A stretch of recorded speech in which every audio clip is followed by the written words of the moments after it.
San Francisco 49ers select Mykel Williams. Oh, there we go. So we said defense.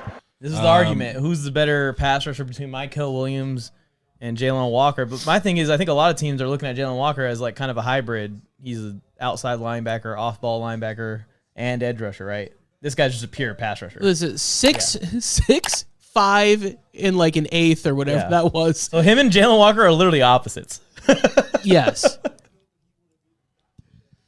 I always thought that he was going to go before Walker because of the size concerns. And I don't know if Walker fits as either, even though he's really good at both. He doesn't fit perfectly as an off-ball linebacker. He doesn't fit perfectly as an edge rusher either.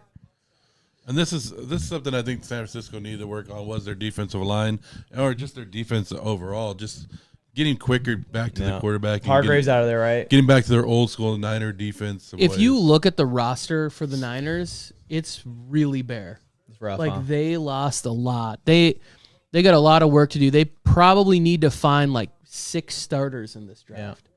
Yeah. Here we go. Cardinals about to make a pick. Cardinals is this going to be offense? Walter Nolen. Oh. Walter Nolen. Mississippi. Finally. This is a great pick for the Cardinals. This is, yes. I love this pick for the Cardinals. I would love it for us, Tony. Again. Damn it. So Walter Nolen's off the board. Derek Harmon now is my guy. Derek Harmon's the guy I mocked to us. Yeah. I thought he had a real shot to be there. I don't know that they are as excited about him as I am. And also, too, there's some teams coming up that doesn't seem like the size guy for us. Well, I mean, he's pretty massive. He's 6'5", 325 pounds or whatever. Like, he's a... Bigger than I thought then. Yeah. I mean, his comp is Chris Jones. Like, he's a big... His body comp. But I just think that this move for them, they either needed somebody in the secondary or somebody to help rush the passer. Mm-hmm. So now they have Josh Sweat. They drafted the Darius Robinson. Was that the edge rusher, kind of the 3 to 5 technique player from Missouri last year? He was like a giant edge rusher. Remember that? Mm-hmm. So now they might have something cooking there. Seattle Seahawks select Gray Zabel. There it is. Tony, you are killing it, man. I'm crushing this thing. Screw Peter Schrager. Screw Daniel Jeremiah. Screw Mel Kiper. It's all about Tony Tucker in this bitch. This man has like 15 of the picks right. That's not true. This is insane, Joe. It's going. I know you didn't like break down his mock draft, but he literally has like 10 picks It's going pretty well for me. You should have entered in some bigger competitions. This guy, someone that when I saw him mocked for the first time in the first round, I had to literally go and Google who it was. But I did too. The fact that he can play, look, they're showing him at center on the screen right now for those that can't see the screen. He can play center, guard, and tackle. He's going in Seattle here. They have a center, right? They have... He's probably going to be a guard. They have Oluwatimi, who was the Michigan center 3 years ago, but I'm not sure that he's... Because remember they had that thing last year where it was like their center just retired in training camp or something? Yeah, so... And this is Mike got mad because Daniel Jeremiah said that this was his favorite prospect in the whole draft. The whole draft. I mean, it is pretty interesting his what he can do because he I think can play. He sort of reminds me of like Joe Tooney. Yeah. Where it's like, "Oh, what do you need me to do, coach? I'll go out there." The tackle spot might be a little tough at the NFL level, but like he'll still get it done in a pinch if you needed him to. So if the Seahawks are trying to figure out what they need to do, like where does he need to go, I think they could try him at a couple different positions in camp and just be like, all right, this is your spot. I personally would go the Graham Barton route and just say, you're my center for the foreseeable future. We're going to get you on learning how to call the protections, and you're just that guy. Like you're locked in as our centerpiece on this offense. And then maybe in the third round, fourth round, go back and get a guard that slipped maybe because of maybe Georgia's Tate Ratledge slips because he's got some injury history, a couple ACL problems. I say problems, like torn ACLs. Yeah, torn ACLs. He's got small problems. No ACLs like OBJ. But like the other Georgia interior lineman, Fairchild, like he looks like he's gonna be down there a little bit. blanking on the guy from LSU, but Miles, he's a good player. Maybe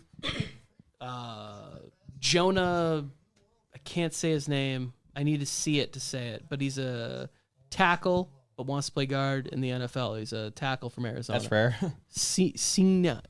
I'm not even. I don't know. You definitely ain't gonna get me with the deep tackle problem. I would be in the room. I'd be like trying to say his name, and I'd be like, "Fuck it, guys, we're drafting Tim Smith."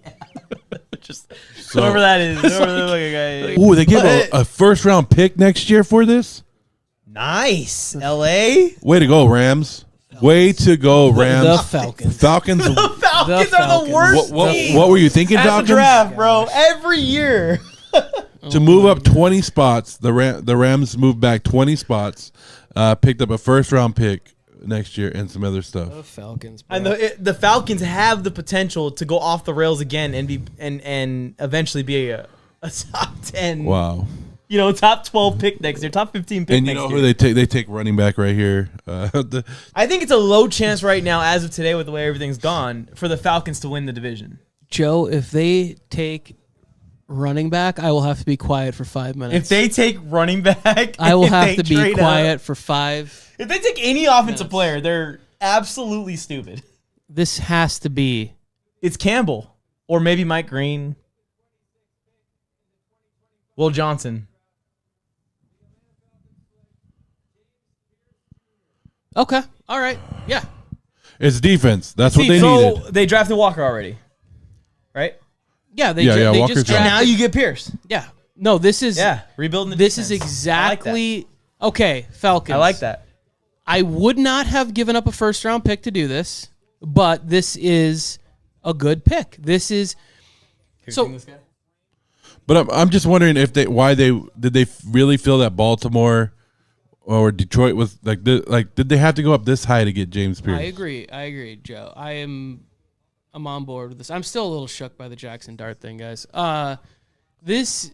I'm not hating on the move because this is actually a good move for Atlanta, and we said build your defense. They're building their defense. Raheem Morris, his most successful time as a defensive coach, he had Aaron Donald. Mm-hmm. He leaves the Rams, and what do the Rams do?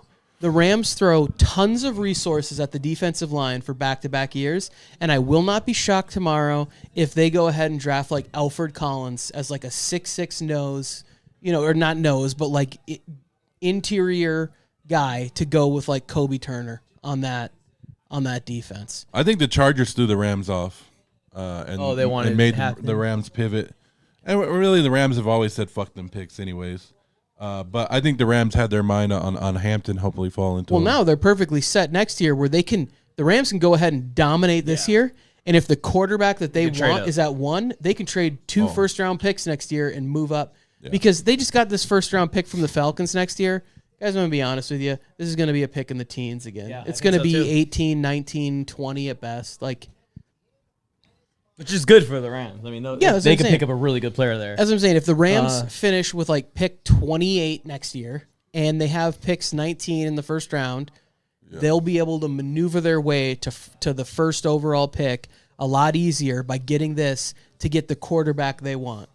Let's say Arch Manning is one and done, or John Mateer balls out next year at Oklahoma. Or I can't see them going after a guy like Drew Allard. But, if the quarterback that they want is in the top half of the draft, they'll have the ability to go get that.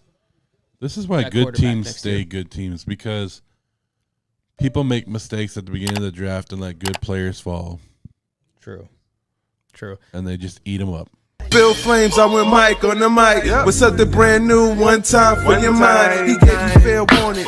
Now it's time to smack him in the mouth with that raw sports talk from the town. Sweet chin music to your favorite sportscaster.